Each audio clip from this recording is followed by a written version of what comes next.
Lah hari ini saudara kita akan belajar tentang apa? Pujian penyembahan.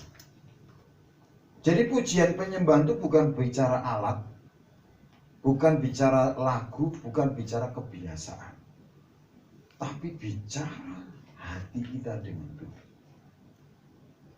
Orang kalau hatinya itu tidak beres dengan Tuhan, itu tidak bisa menyembah Tuhan, tidak bisa memuji Tuhan. Masa di suami istri lagi bertengkar kok ada salah satu memujinya? Oh, enggak ada, saudara. Lagi kondisi buruk, ya kan? Contohnya ini Pak Rianto ini sama si Santi lagi bertengkar masalah apa? Tiba-tiba gini, si Santi ya, Pak Rianto, mah kamu kok sekarang cantik sekali. Kira-kira gimana? Wajar nggak itu? Nggak mungkin. Lagi bertengkar setelah itu kok memuji, saudara? Malah bisa marah loh, saudara. Apa ini aneh ya? Mengalihkan pembicaraan. Nah, ini saudara. Jadi banyak orang berpikir kita ini bisa nipu Tuhan. Tidak bisa. Karena pujian penyembahan ini, saudara, kita buka Alkitab di 2 Samuel 6 ya. Kita kan kasih ada contoh di sini, ada 2 contoh nanti di 2 Samuel 6 sama Yohanes pasal 6. Ini angka 6 ya. Jadi pujian penyembahan ini bukan bicara untuk menyenangkan diri sendiri atau menyenangkan orang lain. Jadi saudara, bukan lagu yang aku senang, bukan. Aku nyanyi ini bukan supaya dia senang, bukan. Sesuatu yang keluar dari hati. Inilah penyembahan. Makanya kalau orang hatinya terluka, hatinya pahit, itu nggak bisa. Karena apa? Ya, hati yang pahit itu tidak bisa mengeluarkan mata air yang manis. Dia harus dipulihkan dulu. Dan juga penyembahan atau pujian penyembahan ini bukan bicara tentang tradisi. Oh, tradisi ibadah kita ini pertama worship, kedua setelah itu worship lagi, khotbah, setelah itu persembahan, doa berkat bulan, itu bukan. Itu liturgi. Tetapi pujian penyembahan itu adalah relation, bicara tentang hubungan kita dengan Tuhan. Orang itu kalau hubungannya baik, ya, semua yang keluar itu baik. Tapi kalau orang ini hubungannya tidak baik, yang keluar baik itu kata-katanya itu tidak baik. Bukan kata-katanya lagi ya. Semua tidak baik. Kan kita tahu orang itu baik tidak baik itu yang apa? Keluar dari perbendaharaan hatinya. Makanya ibadah itu kan puncaknya adalah korban. Jadi korban, Tuhan ingin lihat hatinya Abraham itu ya korban. Tuhan ingin lihat hatinya Daud itu korban. Kalau saudara sudah tidak punya kerelaan berkorban, saya percaya saudara itu sudah kehilangan kasih.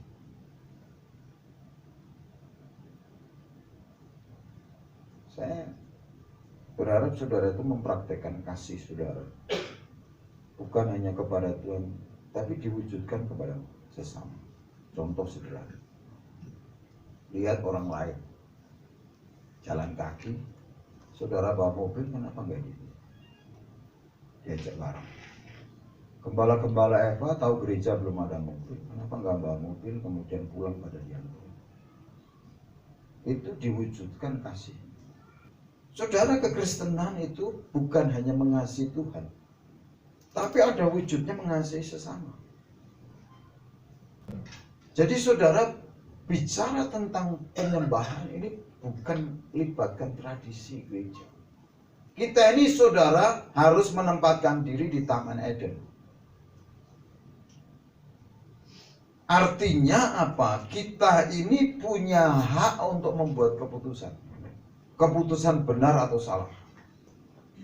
Makan buah pohon pengetahuan baik dan buruk yang dilarang Tuhan. atau kita mengikuti kehendak Tuhan. Itu kita ini seperti di Taman Eden harusnya, bukan kita ini jadi orang yang tidak bisa membuat keputusan. Kita ini sudah punya contoh, Adam sama Hawa ini tidak bisa membuat keputusan dengan benar. Makanya jatuhlah dia di Taman Eden. Harusnya kan nyaman di Taman Eden, saudara. Dan penyembahan itu bicara tentang roh dan kebenaran. Ini tiga hal ini prinsip. Bicara tentang roh. Kita ini harus bisa menghancurkan penghalang untuk kita masuk dalam dimensi. Nah saudara, di dalam 2 Samuel 6 ini kita lihat contoh bagaimana penyembahan itu bukan bicara tentang properti. Ya, 2 Samuel pasal 6.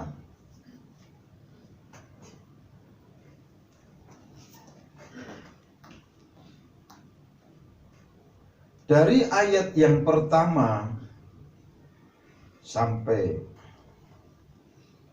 ayat yang ke-8. Jadi kita lihat di sini bagaimana Daud ini membawa tabut ini dengan apa? Menggunakan kereta yang ditarik oleh lembu. Ini kan bicara tentang properti. Saya baca buat saudara ya. Daud mengumpulkan pula semua orang pilihan di antara orang Israel, 30.000 orang banyak. Bayangkan 30.000. Kemudian bersiaplah Daud lalu berjalan dari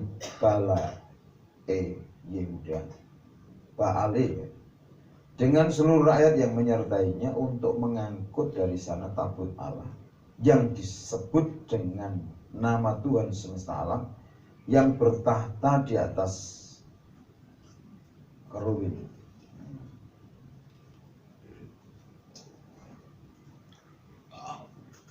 Mereka menaikkan tabut Allah itu ke dalam kereta yang baru. Setelah mengangkatnya dari rumah Abinadab yang di atas bukit. Lalu Usa dan Ahio anak-anak Abinadab mengantarkan kereta itu. Berjalan di samping tabut Allah itu, sedang Ahio berjalan di depan tabut itu. Daud dan seluruh kaum Israel menari-nari di hadapan Tuhan dengan sekuat tenaga. Diiringi nyanyian, kecapi, gambus, rebana, kelentung, dan ceracap. Ketika mereka sampai ke tempat pengirikan Nakon, maka Usa mengulurkan tangannya kepada tabut Allah itu, lalu memegangnya karena lembu-lembu itu tergelincir. Saudara perhatikan, ini Daud pertama. Dia menggunakan kereta yang ditarik oleh lembu. Sebenarnya ini Tuhan tidak suka. Kalau ibadah itu sudah ya, membawa tabut itu sudah yang jadi andalan itu adalah properti. Ibadah itu bukan bicara tentang properti.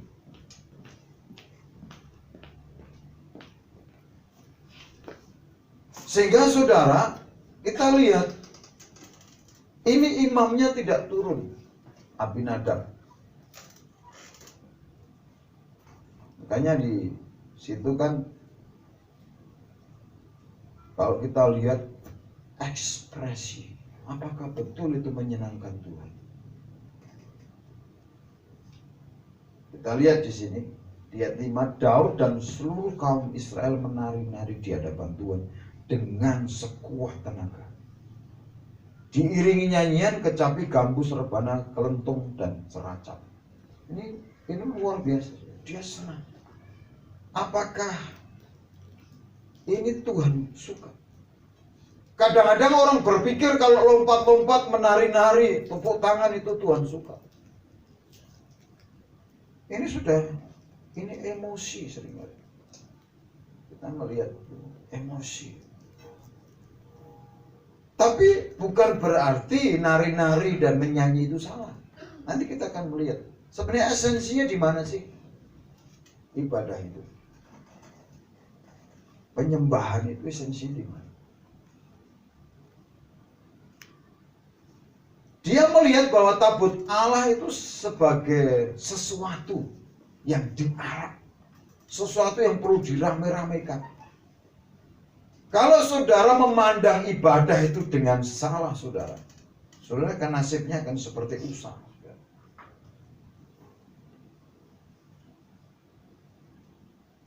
Karena apa, saudara? Ketika sesuatu ini tidak ini, saudara mau menolong Tuhan. Kita lihat di ayat yang ke-6. Ketika mereka sampai ke tempat pengirikan Nakon. 6.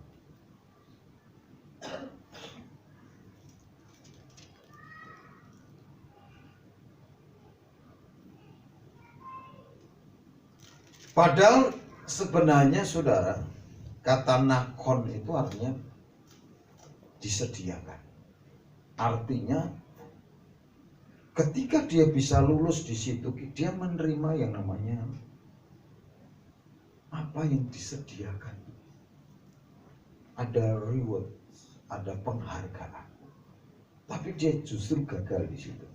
Maka Usa mengelurkan tangannya kepada tabut Allah itu, lalu memegangnya karena lembu-lembu itu tergelincir.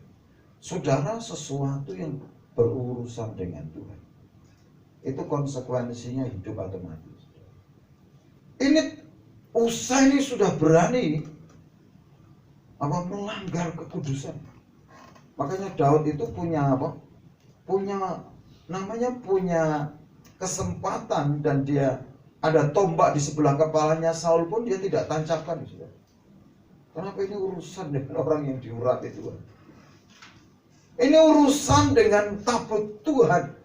Tabut ini simbol kehadiran Tuhan.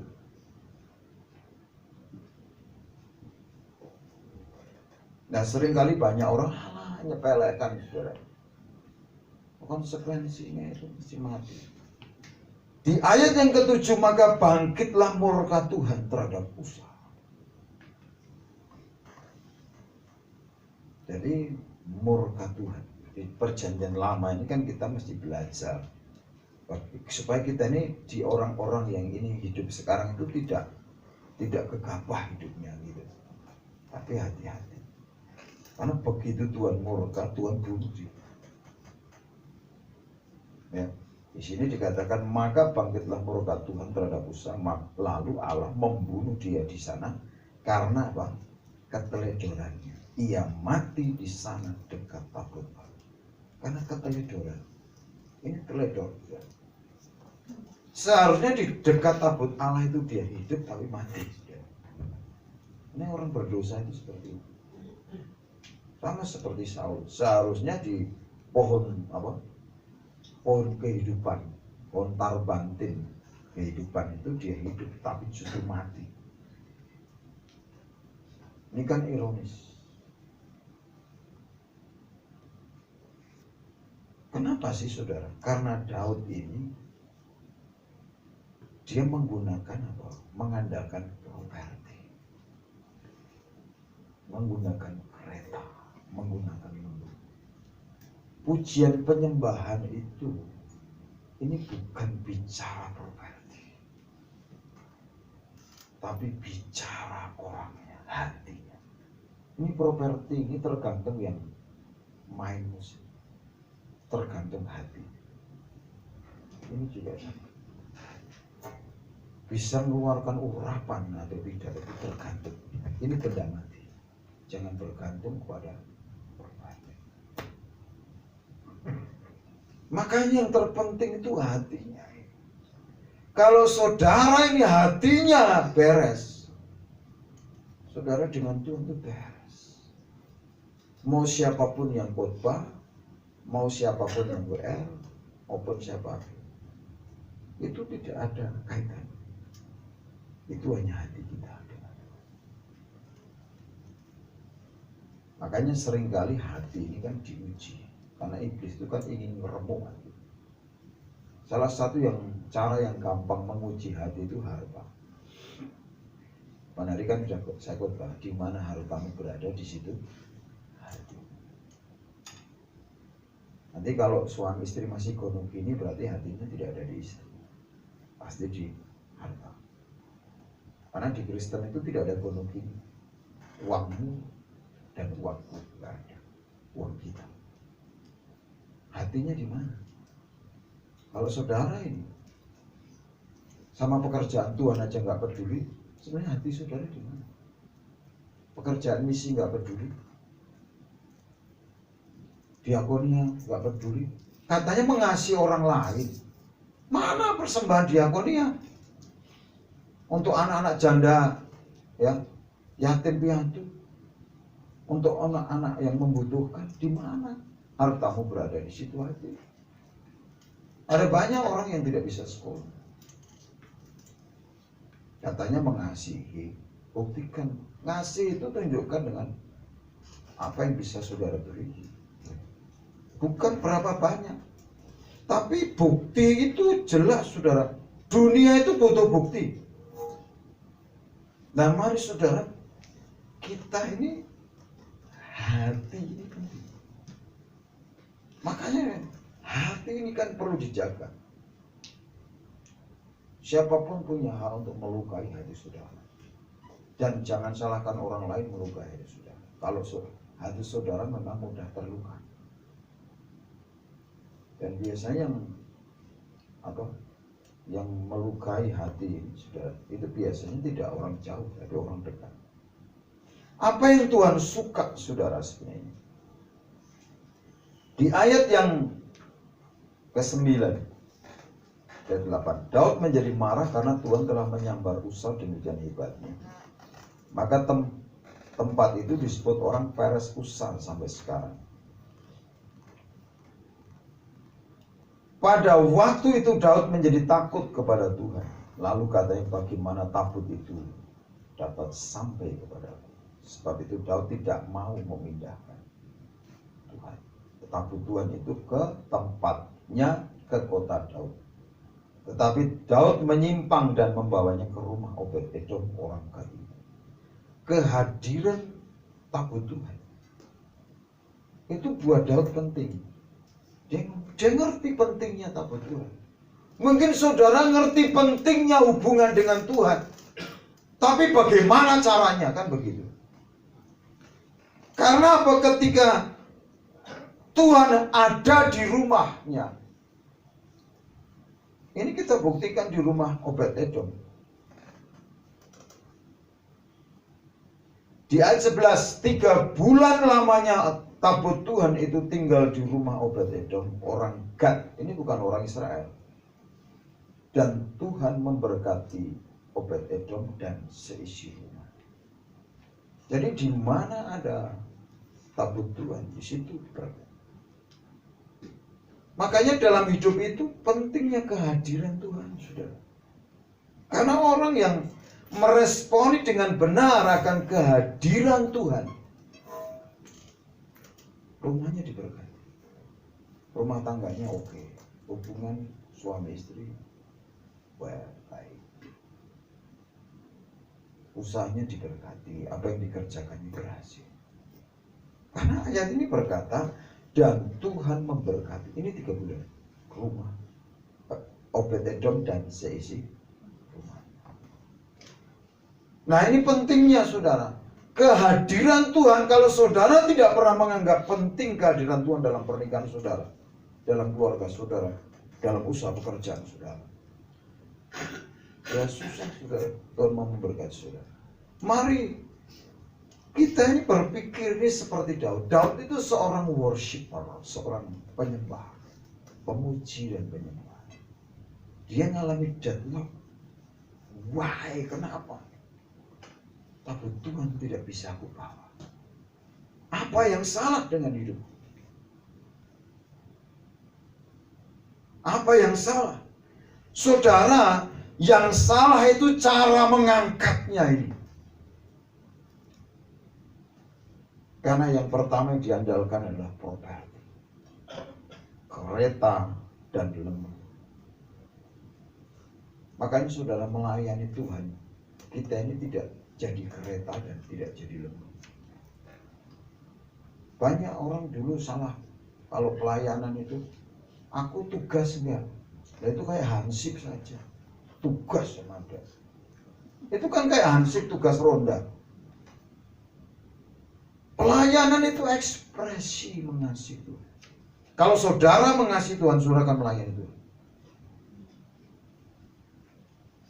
Kalau saudara menolak melayani, saudara sebenarnya tidak mengasihi Tuhan. Dan di mana orang itu diuji kedewasaannya, itu di pelayanan, saudara. Kalau saudara lihat orang masih kecewa, sakit hati, itu kanak-kanak itu, saudara. Itu kanak-kanak. Karena tempat menguji orang dewasa atau tidak itu di pelayanan. Karena disitulah terjadi yang namanya besi menajamkan besi, manusia menajamkan manusia sesama. Di pelayanan itu ngerti orang itu ngerti aturan atau tidak, orang tunduk submit atau tidak. Ada penundukan diri atau pemberontak itu ketahuan di situ. Nah, saudara, ketika kita itu tidak mengerti maunya Tuhan, itu akan jadi masalah besar, hambatan besar. Menari-nari betul, menari-nari. Tiup trompet betul, ya. Tadi dengan kecapi, ya, alat musik full. Tapi dia maunya sendiri. Dan kita lihat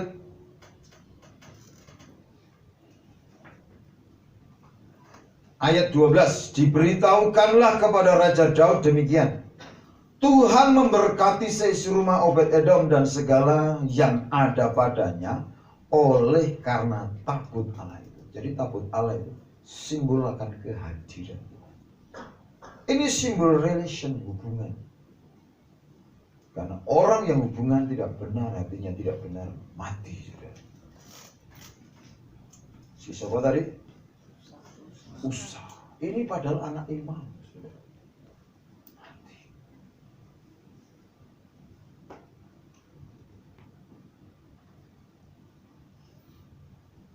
Dan kita lihat bagaimana Tuhan mengajarkan Daud untuk membawa tabut. Bukan dengan kereta yang ditarik oleh Daud. Lalu Daud pergi mengangkut tabut Allah itu dari rumah Obed-Edom ke kota Daud dengan sukacita. Begitu dia lihat, wah ya, analisaku benar, ketika tabut Tuhan itu ada padaku, aku pasti diberkati. Karena 3 bulan itu sudah terbukti. Maka dia ambil. Caranya gimana? Daud itu hikmat. Makanya orang Kristen itu ini bilang, permulaan hikmat itu takut akan Tuhan.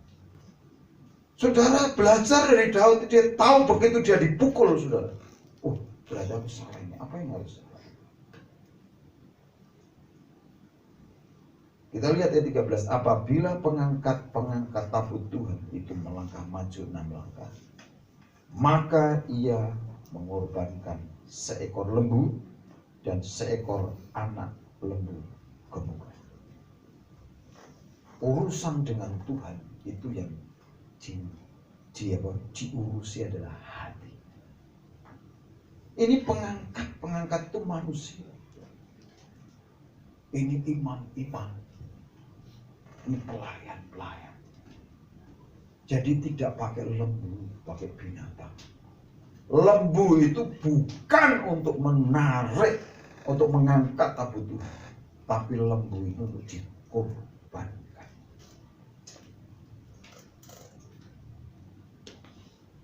Uang itu bukan untuk dicari,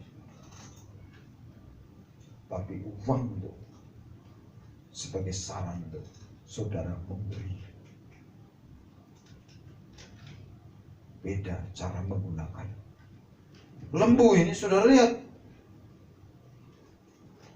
dia begitu pengangkat itu melangkah maju 6 langkah, kemudian dia mengorbankan seekor lembu dan seekor anak lembu. Ini korban. Kalau hati saudara itu tidak punya pengorbanan, saudara itu punya hubungan yang baik. Pelayanan itu nggak ada apinya. Oh, persembahan nggak pernah. Oh, kok mau diberkati? Ketika orang lain minta tolong saudara, masa bodoh, ya kan? Melihat orang susah tutup mata. Loh, kayak gitu Kristen. Tidak ada hati yang punya pengorbanan. Lihat pekerjaan Tuhan, masa bodoh, tutup mata. Bagaimana sih? Lihat orang lain yang perlu diselamatkan, tutup mata, gimana? Mau diberkati? Orang yang mengerti hatinya Tuhan itu tidak jauh-jauh dari Tuhan. Tuhan itu memberi teladan, ya kan? Yesus itu anaknya yang tunggal, dia korbankan. Sebab saudara saya ini selamat. Lihat orang lain, kasihan ya, kasihan. Ngomong saja tidak menyelesaikan masalah. Dan Daud menari-nari di hadapan Tuhan dengan sekuat tenaga. Ia berbaju efod dari kain lena. Kita lihat saudara di ayat yang sebelumnya itu. Bedanya di mana ayat 5 dengan ayat berapa tadi? 14. Bedanya di mana? Oh, mereka juga sekuat tenaga menari-nari. Ayat 5 juga sama.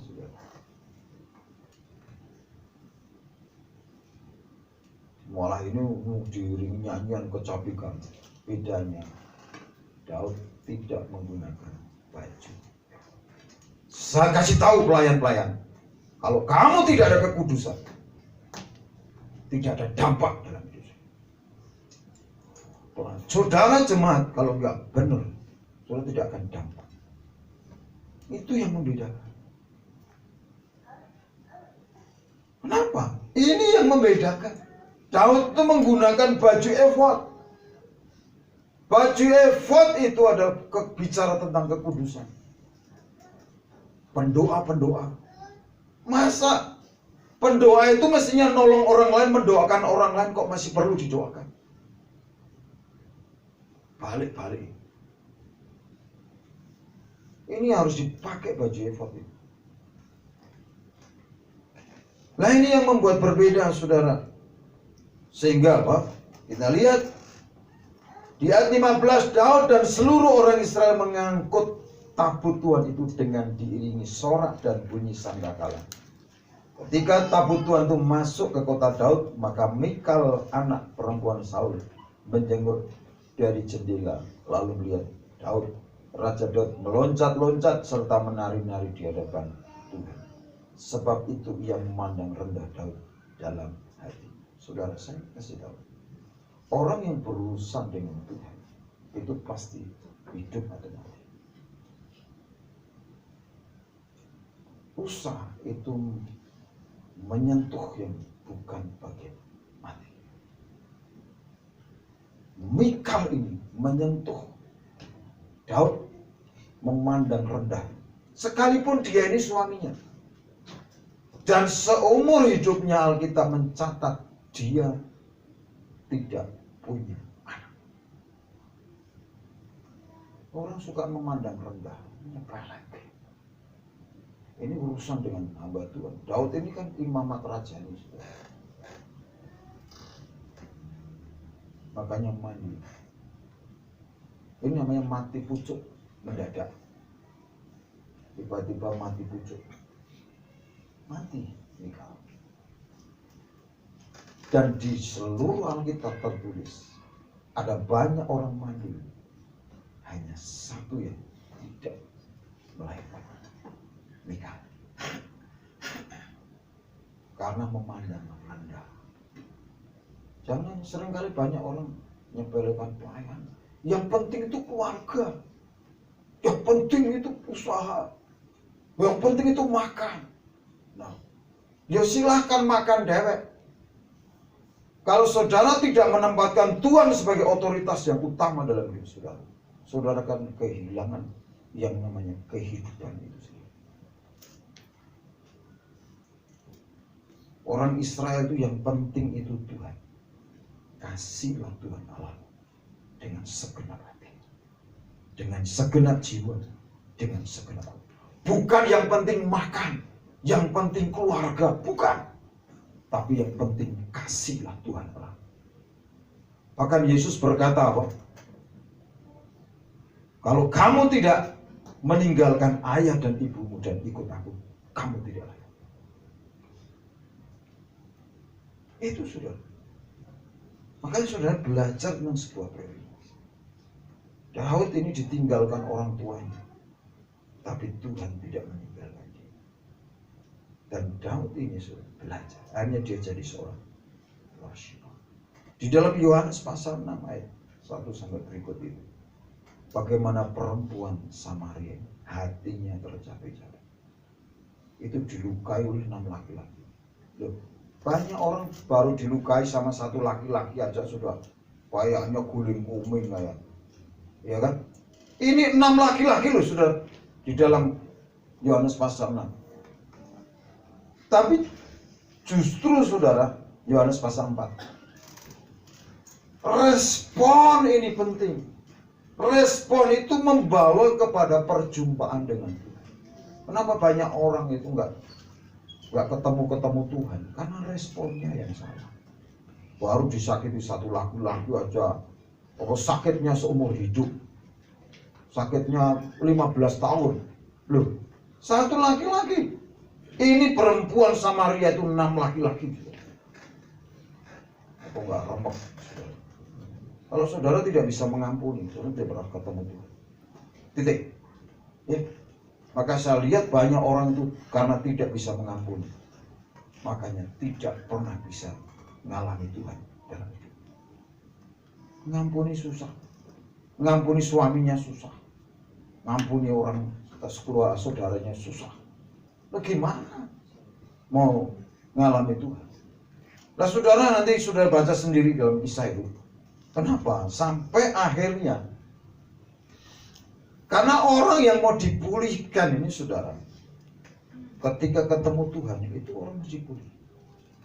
Tapi Tuhan itu kan menguji, Tuhan itu suka menguji. Kalau kita lihat ya, Yohanes 4 ayat 16. Kata Yesus kepadanya, pergilah panggillah suamimu dan datang ke sini. Ini nguji kejujuran. Tuhan itu punya banyak cara. Saudara itu jujur atau tidak, bisa dengan uang. Nguji orang tentang kejujuran itu kan banyak cara. Dipercayakan sesuatu, dia bisa dipercaya enggak? Dikasih uang, bisa nggak disuruh ngantarkan sampai atau tidak? Itu ujian. Setiap bulan saudara diuji kejujuran. Saudara jujur atau tidak itu saya nggak tahu, tapi Tuhan tahu. Perempuan ini kan diuji kejujuran. Panggillah suamimu dan datang ke sini. Apakah Tuhan itu tidak tahu kalau dia nggak punya suami? Tahu, Tuhan Maha tahu. Tapi untuk menguji. Nah kalau sampai saudara diuji begitu saudara, kayak sama seperti di Taman Eden ya, setelah Adam jatuh dalam dosa. Memangnya Tuhan nggak tahu Adam di mana? Kan Tuhan berkata, hai Adam, di manakah engkau? Itu nguji kejujurannya saudara. Saudara itu diuji kejujurannya. Kalau saudara jatuh di situ, saudara itu kehilangan yang namanya relation yang baik dengan Tuhan. Itu ujian. Kalau saudara tidak pernah bisa dipercaya dengan mamon yang tidak jujur, saudara tidak akan dipercaya apa namanya? Kerajaan. Mamon yang tidak jujur sudah nggak bisa dipercaya. Itu ujian kejujuran. Bukannya Tuhan nggak tahu, Tuhan tahu. Pergilah panggillah suamimu dan datang ke sini. Kata perempuan itu, aku tidak mempunyai suami. Kata Yesus, kan tepat katamu. Engkau tidak mempunyai suami, sebab engkau sudah mempunyai 5 suami. sudah 5, dan yang sekarang yang ada padamu juga bukan suatu. Dalam hal ini engkau berkata benar. Ini sebenarnya ujian. Saudara, soal setiap hari ini kita ini bisa berkata benar atau tidak. Hati kita ini mau jujur atau tidak. Itu pilihan, saudara. Dan ujiannya banyak cara. Bisa keuangan, bisa kepercayaan yang lain. Saudara mau jujur atau tidak itu free will, saudara. Tapi kalau saudara memilih dosa, saudara kehilangan relation dengan Tuhan. Maka tidak pernah saudara itu menikmati yang namanya penyembahan yang benar. Pasti akan mengalami lembu yang tergelincir dalam hidup saudara. Saudara akan mengalami yang namanya usah yang mati. Akan melihat usah yang mati karena lembu tergelincir. Makanya hidup ini adalah pilihan. Mari kita bangkit berdiri kita.